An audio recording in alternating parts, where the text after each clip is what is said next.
Hello, listeners, and welcome to the lockdown series of the British Academy of Jewellery podcast. I'm Sophie Boons, and today I have invited a guest from halfway across the world in Mexico for a quite literal remote discussion.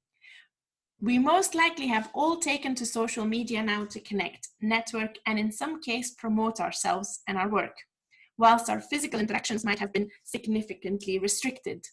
But globally connecting on social media and sharing a message that is of interest to a large following takes dedication.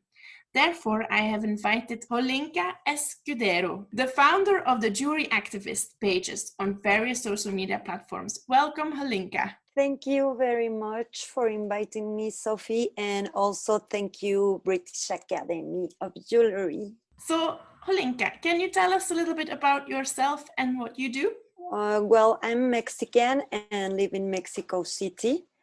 I studied graphic design, and there at the university I met Omar Arroyo, and he was the professor that introduced me to the jewelry world. He made me question, where does jewelry came from? Since I was a child, as many of us, we love jewelry, and in Mexico, we have a silversmith tradition since 1880. We have many metalsmiths making jewelry, sculptures. And when I was like a teenage, I used to go to a market and buy some pieces like rings. But always was important to ask, is it silver? I mean, I never understood why, but it was important to ask and to get that answer. Yes, it's silver. I knew it was silver, but what was silver? And also about the jewelry, it was like, who made them? I mean, I have a lot of pieces of jewelry, but I take them for granted. So who made it and how? And again, why it was important, the silver as a matter of value. And again, in Mexico, we have silver traditions like since forever. My teacher was the inspiration, so I decided to take technique classes. And there also met a great professor. And immediately I got in love with metals and acid and burns and all that stuff. So I was really, really, really in love. And I always keep touch with my professor from the university. And years later, he told me about Hikes-Baker. And he was like, oh, do you know who is Hikes-Baker? And it was like many times the same question. And it results that my professor worked with Hikes-Baker on industrial design projects. So it was like a step forward to get into the contemporary jewelry world. You run the very successful jewelry activist pages. I think I checked last around 50,000 followers. Is that correct? Kind of. When did you launch them and what was the reason behind them? Okay, first as a maker, I was looking for inspiration, and internet was like, you don't need exactly to go out sometimes to get some inspiration. So I got obsessed with jewelry blogs. There's a special one that I think it already exists. The name is the Carrot Box.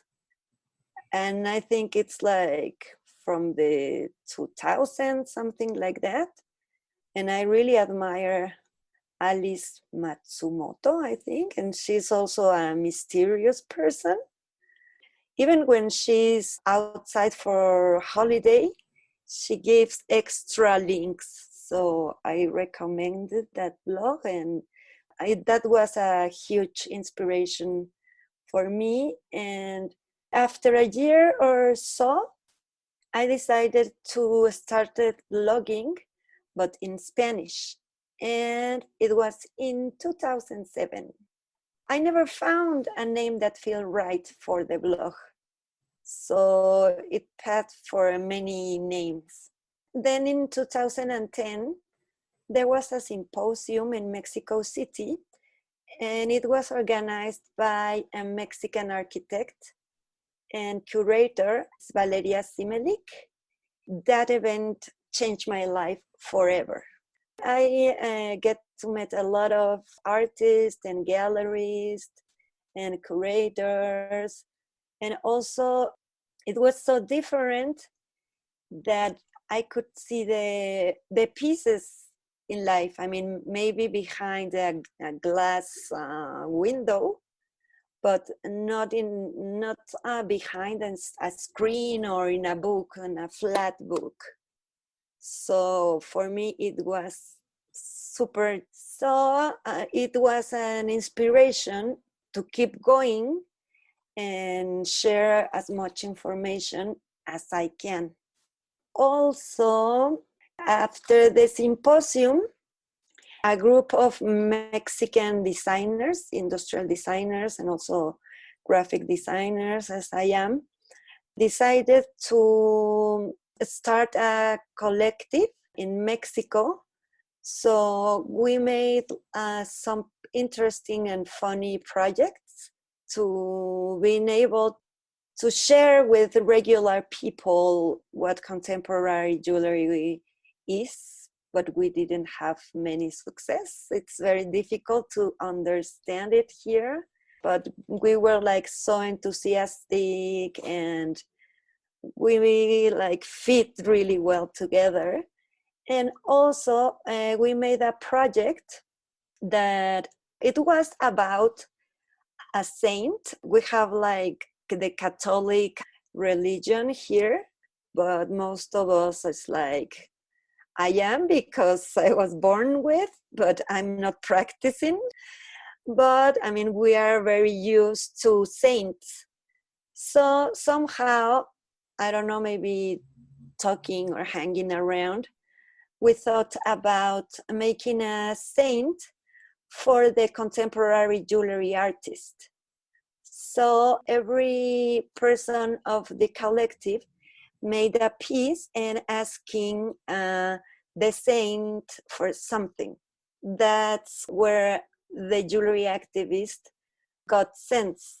It was my turn to ask something to the saint. I asked him to spreading the world of contemporary jewelry. So it was like a really good and very nice project, successful. Like people from other parts of the world wanted to participate. And yeah, it was funny because the collective's name is Untitled, sin título in Spanish. So the name of the saint is San Título, because son of the saint, and título because of the name of the collective. So that's when the jewelry activist got a name that like really fit all the work that I have been done all these years. And which platforms did the jewelry activists start on then?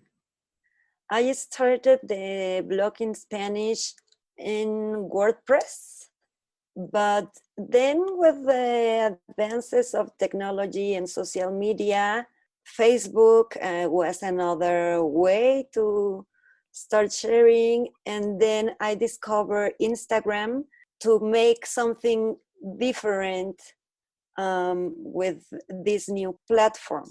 What do you think is the key success to the page today? Because obviously a lot of people follow it. What do you think makes it so attractive? Instagram? Yes, and the other pages?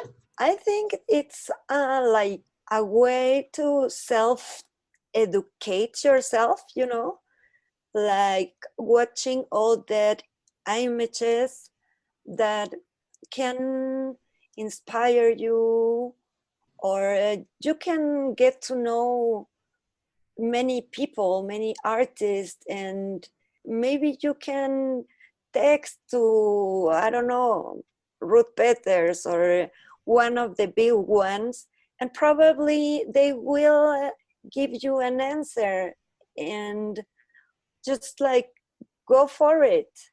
Do you also create the page to perhaps draft a bit of a timeline, or to create a sort of flow so that we in the future perhaps can look back and see what was said and happened and what was inspiring at certain times?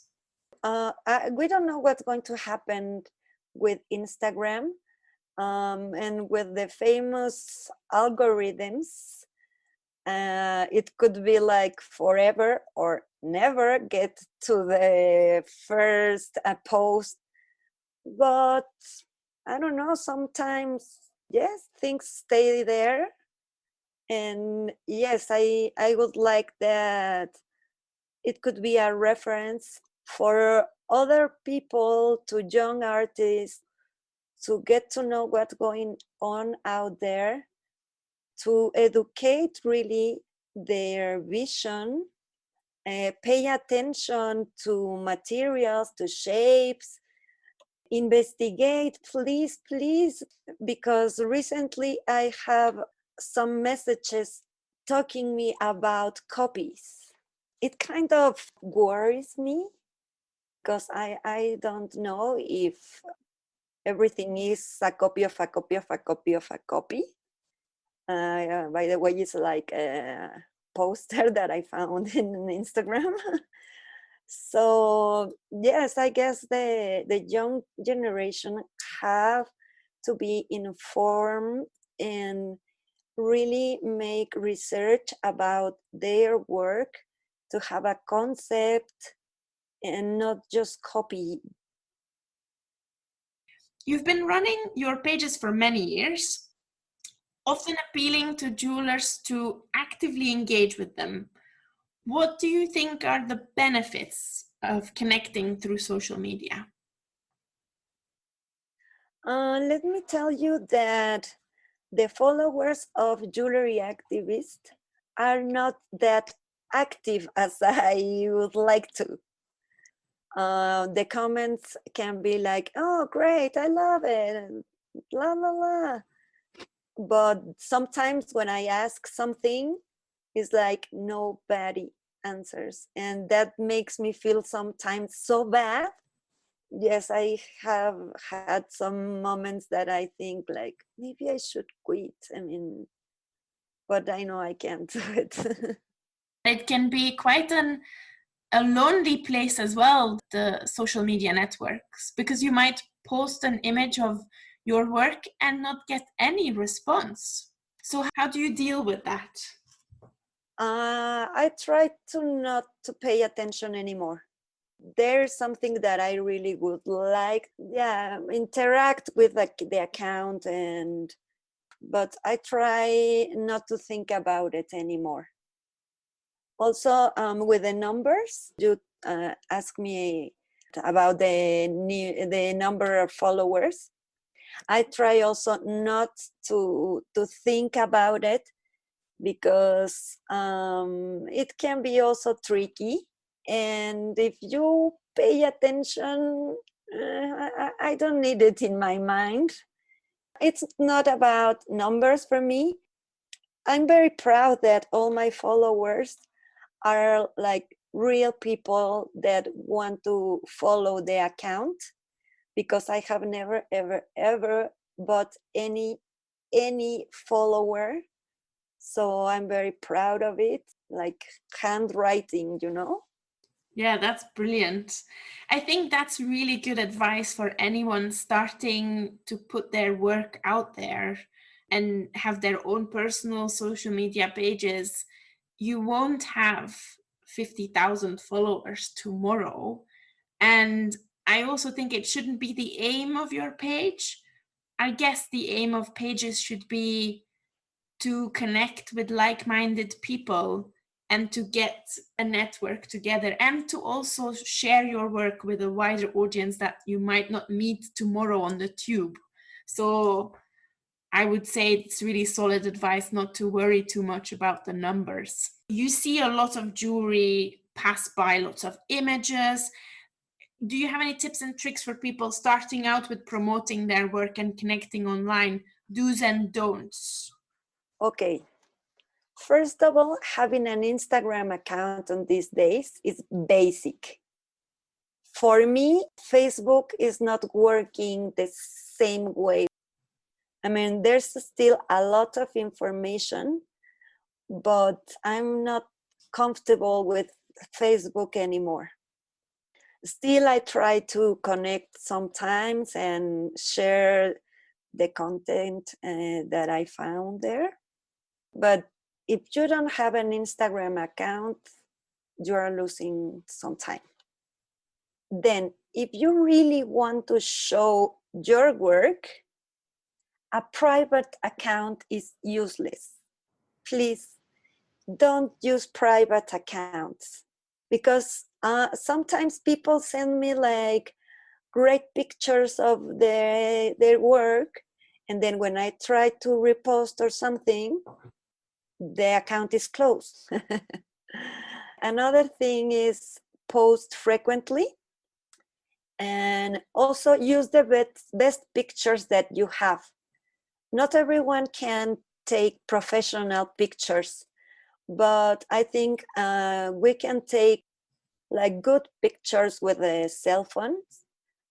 For me, the presentation is important because I don't like that kind of pictures where the piece is almost forgotten because of the background. For me, it's like I want to see the piece of jewelry.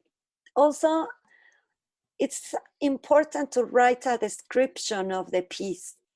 I mean, sometimes it's like, what should I put there? Like title, like maybe you can post that and the year it was made, or like the materials, or if you had an inspiration, a concept. I mean, everything you can have in the description can be helpful for people to know how you work, and to share also ideas with other artists. Another one, hashtags.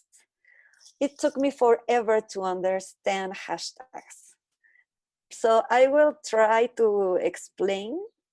So when someone posts a hashtag like contemporary jewelry or British Academy of Jewellery, it will appear in the hashtags search.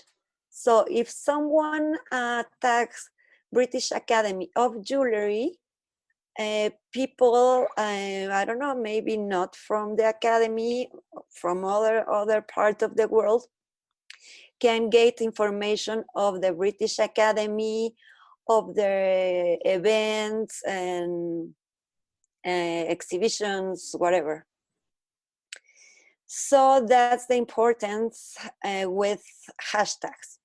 Sometimes it can be like hashtags, how many, and I don't want to write them anytime I post.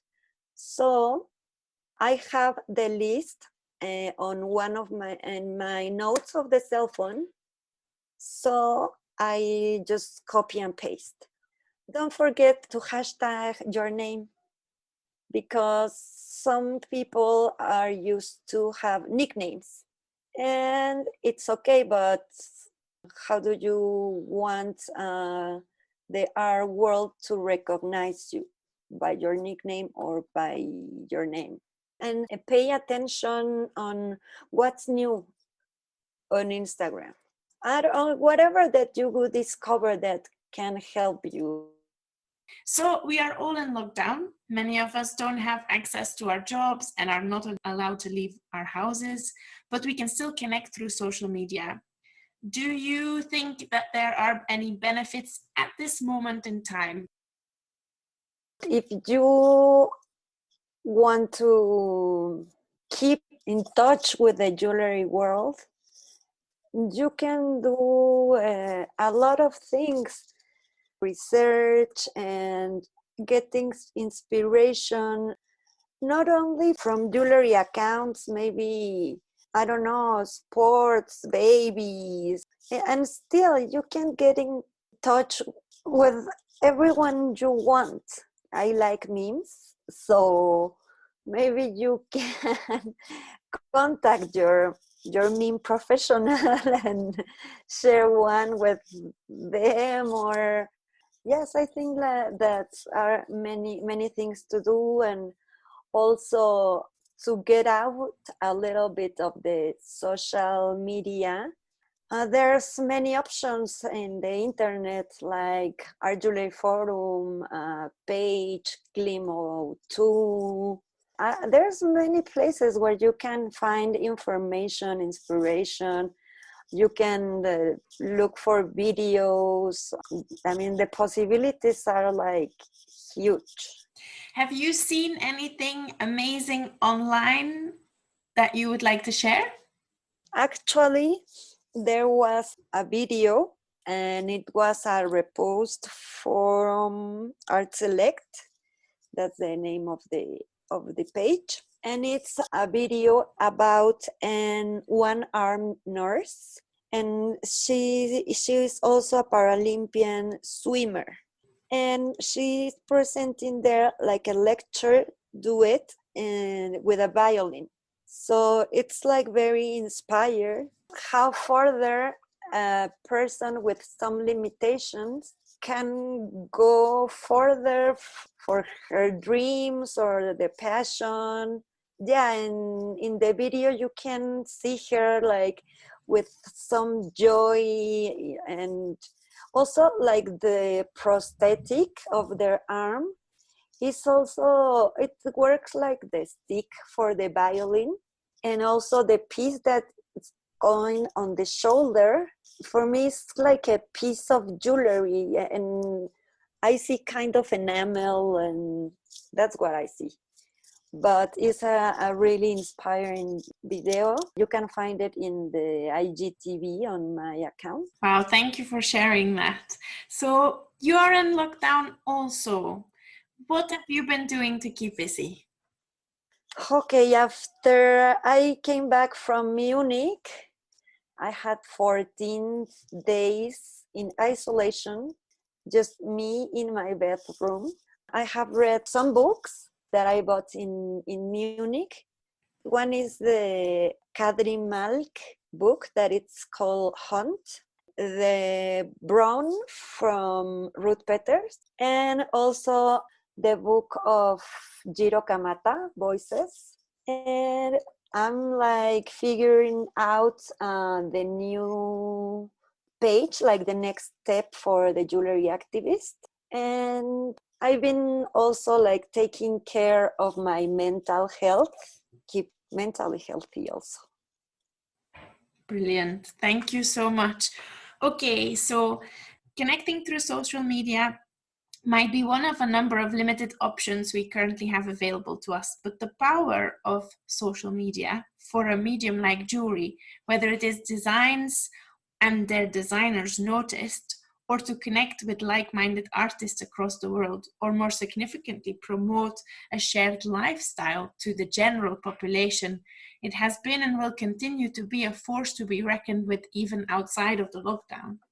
If you are not as active on social media today, and it perhaps does not come natural to you, there is no time like the present to start contributing to the conversations that actually matter to you. Who knows, it might lead to opportunities and connections you couldn't imagine today. In a changing world, the programs might change, the medium might change, but the driving force underneath the surface is a very interesting and perhaps unstoppable trajectory that can be used in a positive way. For now, I just would like to thank Holinka for joining me for this remote discussion with a 6-hour time difference. We are very grateful for your advice, insights, and time today. Thank you, Sophie. It was a great conversation. I hope that all the information can be helpful. Text me, follow me. I don't know if you also know that I have the IC Jewellery account, just in case you want to see more. So thank you. So next week, I will be joined by another guest. For now, this was Sophie Boons for the lockdown series of the BAJ podcast titled Social Media and Virtual Connections in conversation with Holinka. I wish you a good weekend and thank you for listening.